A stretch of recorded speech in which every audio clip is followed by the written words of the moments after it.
Hello, and welcome back to the box room. David Bradley here.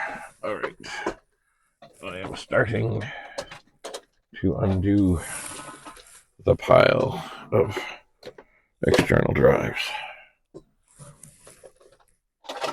As you may have seen recently, I tried having different external drives connected to this Amiga. There we go.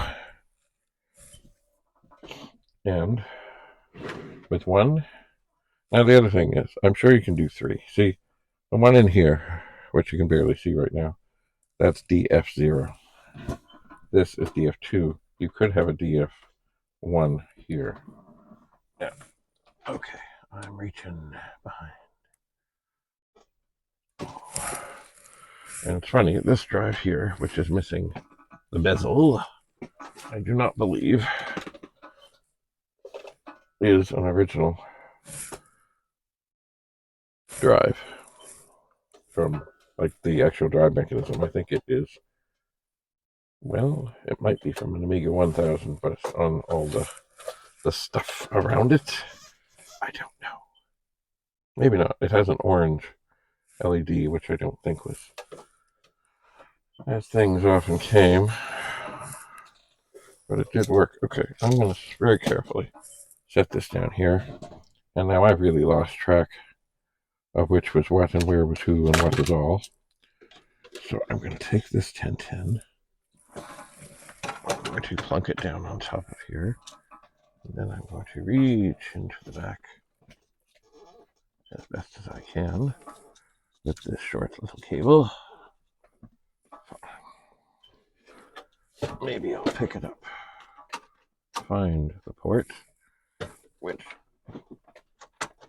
is looks like kind of in the middle of everything, and then without pulling on the cable unduly, get it all figured, get it all sorted, get it turned on.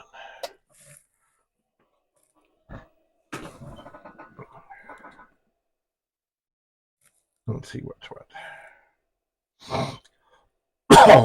Now this may actually be taken in order to boot up. It may actually think it has a hard drive in there, which of course it did.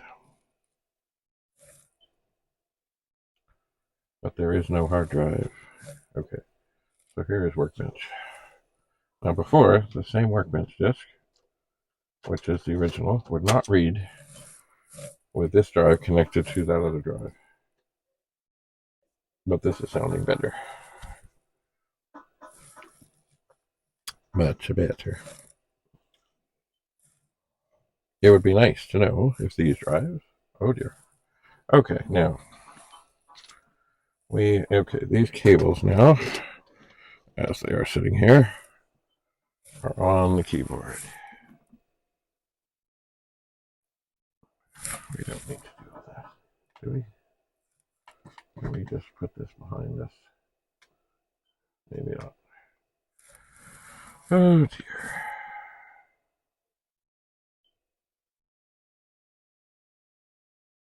Okay, right. Okay, we're now booting. We're booting. We're booting.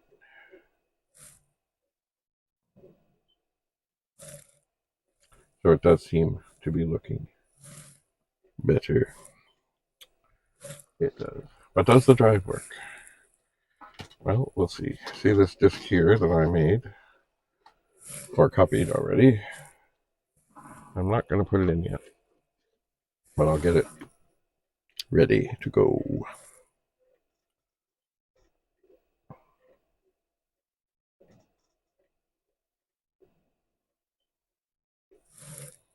I miss the hard drive. Okay, so Workbench 1.3. There, I'll slide that over here. Workbench 1.3. Workbench 1.32. Does it read?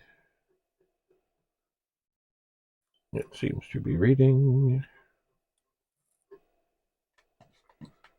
Good. That's a good. Maybe for fun. I'll drag workbench 1.3 over workbench 1.32.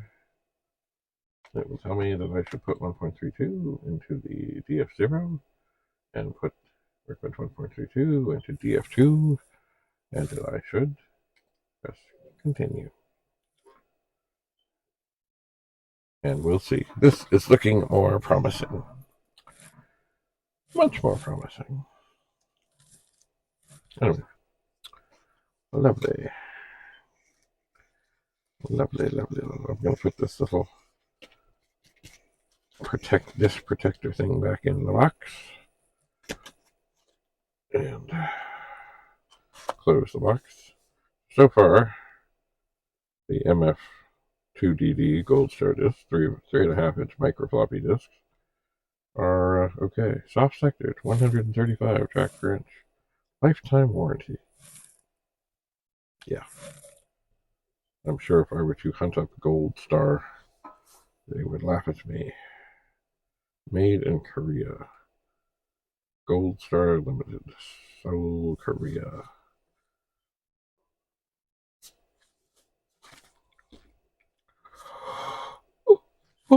Oh! There they are. So we are copying. We're doing okay.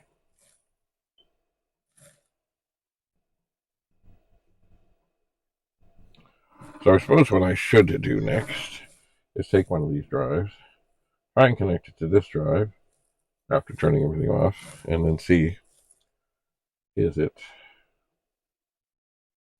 the other drive that wasn't happy with another drive connected? Is it going to be exactly the same? Or is it something, does the Amiga just not like it? I don't remember. I just don't remember.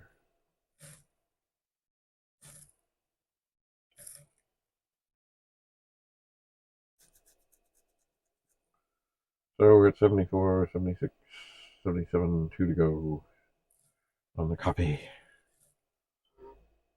And now, is this a definitive test that it's okay? No, not really. But it does. It's looking good.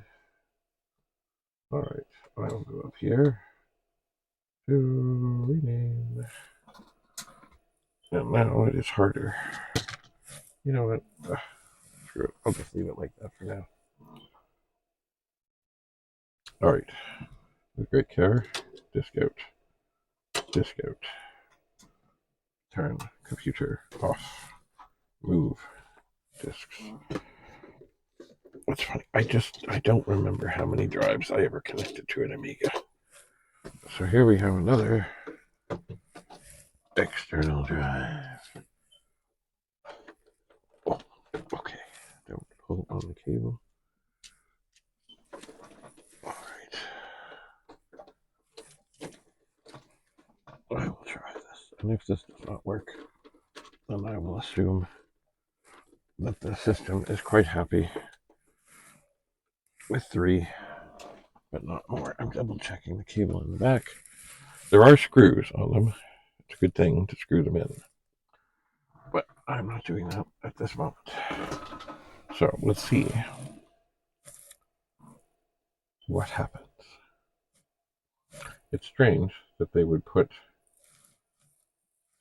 the daisy chain system together if you really can't. Mind you, maybe on the Amiga 1000 it's more forgiving. I'm sure I had more than one connected.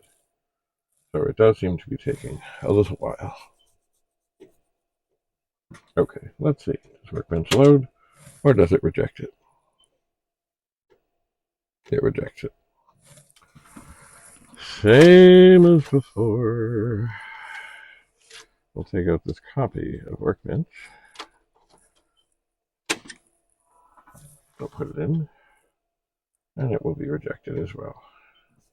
Okay, so at least on this Amiga, we can only do one. We can. Seems to be the way it is. Well, I'm sure somewhere amongst these things I have more diagnostic-y things to tinker with. But I don't know where. So I guess the next thing to do is to take this out, assuming that it's okay, plug this one on, see what happens. So, but I guess maybe I'll do that the next time I see you here. So thanks again for coming. Have a lovely, lovely day. Stay warm. Keep your stick on the ice. Bye for now.